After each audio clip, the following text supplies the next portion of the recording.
y'all, welcome back. So as you saw, we're having coconut shrimp and coconut chicken for dinner. And I'm going to go ahead and make the ramen salad that we're having alongside. I've never made this before, but I had it at a church event just 2 days ago and I loved it. Like, I went back for seconds, and it's something completely different than what we normally eat. So I thought this would be perfect to have alongside of our coconut shrimp and chicken for dinner. So we're going to go ahead and make it so it has time to sit in the fridge, and I may sneak in and eat a few bites before dinner tonight. But I'm going to zoom y'all in and we'll get started. Okay, so first up we're going to start with our large dry ingredients, and I'm hoping this will be large enough to put everything in. I know that the coleslaw and stuff will shrink as it moistens up, but we're going to start with our dry ingredients in here, and then we'll make our wet ingredients in this bowl and pour over top. So first up, we're taking 2 packs of beef ramen. She said you can also use oriental ramen, and we're just going to crack these noodles up and drop them down in the bowl.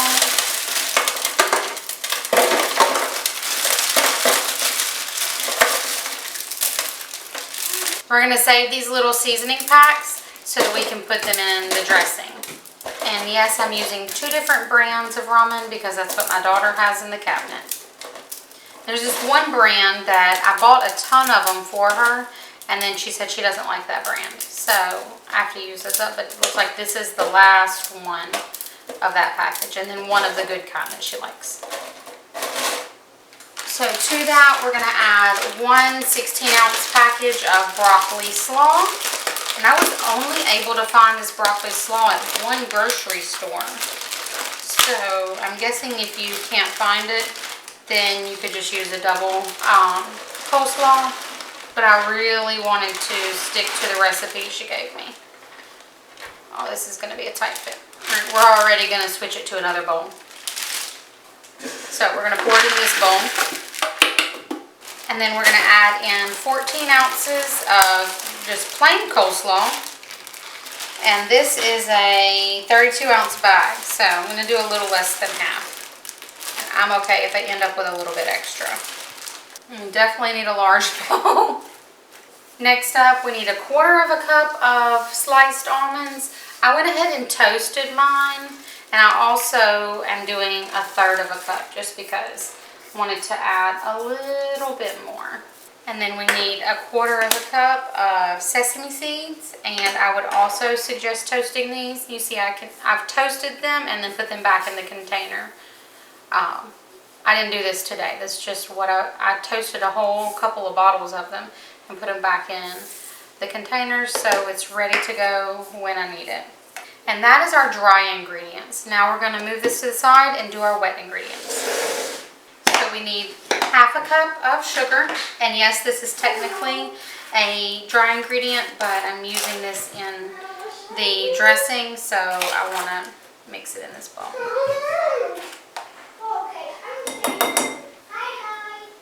We need 1/4 cup of rice wine vinegar, and I always prefer the seasoned rice wine vinegar.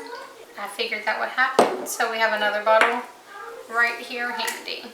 My pull tab broke and didn't pull. Okay, so 1/4 cup of rice wine vinegar.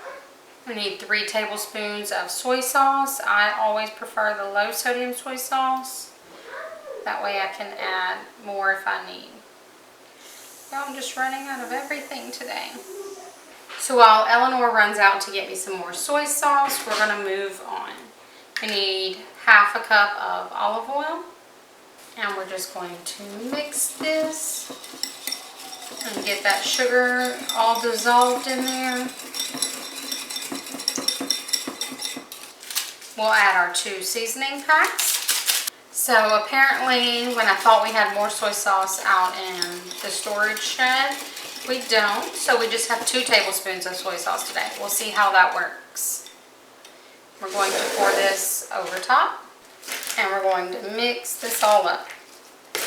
We've got it fairly well mixed together. I am going to let this sit for just a minute, mix it again, and then I'm going to pour it into my bowl that I have a lid for so it can go in the fridge. And she said let it set, prepare it at least 3 hours ahead of time so it can sit in the fridge and that ramen can soften and it can really absorb those flavors. However, let's see, it's 2 o'clock, so ours will be sitting for about 4 hours. So that will be perfect. And I'm going to let it sit maybe about 15 minutes right here on the countertop, and then I'm going to come back and stir and then pour it into that bowl. All right, y'all, now it's time to make our super simple coconut shrimp. And it was going to be coconut shrimp and coconut chicken pieces. However, when I went to cut up the chicken, it has already gone bad. So, yay, my lucky day. All right, so first up we're going to get our flour mixture down in our bowl. So this is the first little dip when we're breading our shrimp. So you need 1 cup of flour, and you could easily reduce this down for however many people you're cooking for. We're just going to cook about 2 pounds of jumbo shrimp for us tonight. And to this, we're going to add 1 cup of lime seltzer water or soda water, whatever you want to call it.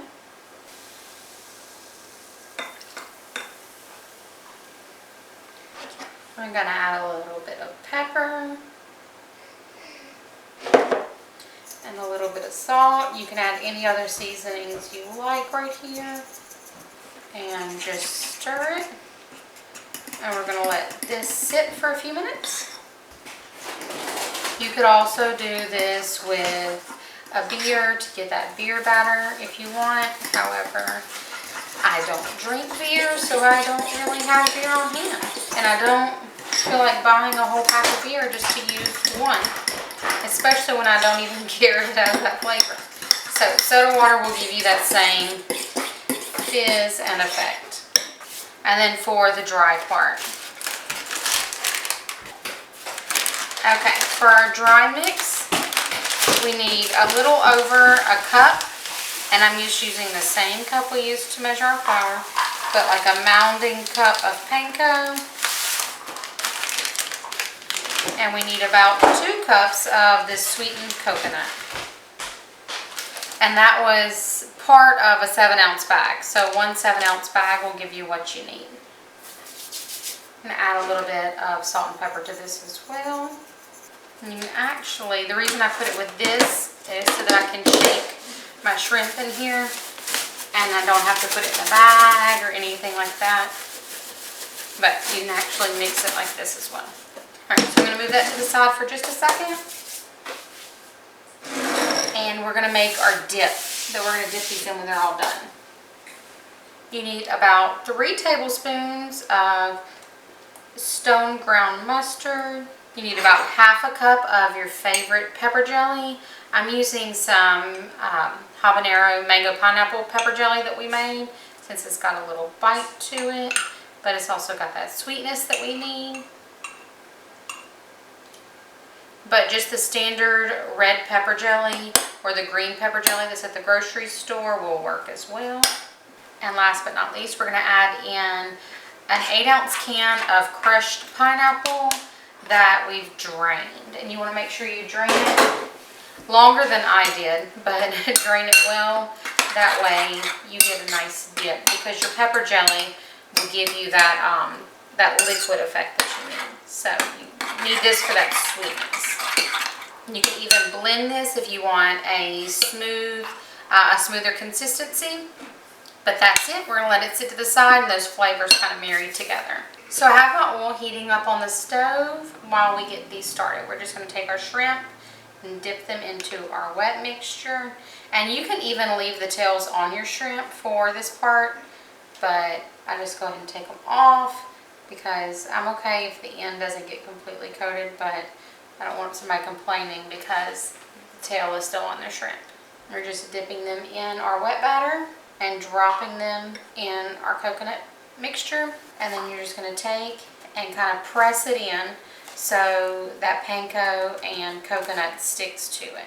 Okay, so we have the first round of shrimp ready. We're just going to test it and see if our oil's ready. It looks good. We're just going to cook these for about 3 to 4 minutes on each side. They won't take long at all. Make sure you don't have your fire up too high or your heat up too high. And if your shrimp are at room temperature, they'll cook a lot more evenly and you won't have that icy splatter if they're super cold. So, dinner's all done. I'm mixing this ramen salad just to make sure we get all the juices from the bottom all mixed around as well. So, Ellinor could not find the soy sauce earlier, but we ended up finding it. So it has the full 3 tablespoons of soy sauce in this. I'm just going to take some of our ramen salad, which is super strange to me, but y'all, it was so delicious. Some of our coconut shrimp, and y'all see I had my oil a little too hot right in the beginning, so that's the reason for these crispies, because that coconut is sweetened, so it's going to burn even faster than just regular. But we're going to pile up some of our coconut and then a little bit of our dip. And you can even just pile these right into it. But we're going to taste test our ramen salad. So it's super sweet with all of the cabbage, plus it's got the sugar and everything in it. But I feel like it's a great balance to the sweetness of our coconut also. So y'all can be very unladylike like me and just pop this whole mamma jamma in your mouth, or you can slice it, cut it like that. But use my fingers and it's a one bite does it kind of thing. I do feel like our pepper jelly, we could have a little bit more spice in it this time, or I could even add a little bit more of that mustard to give it that bite. But overall it still works. So I'm very, very happy with dinner tonight. I'm gonna make everybody's plate and we will see y'all next time. Bye.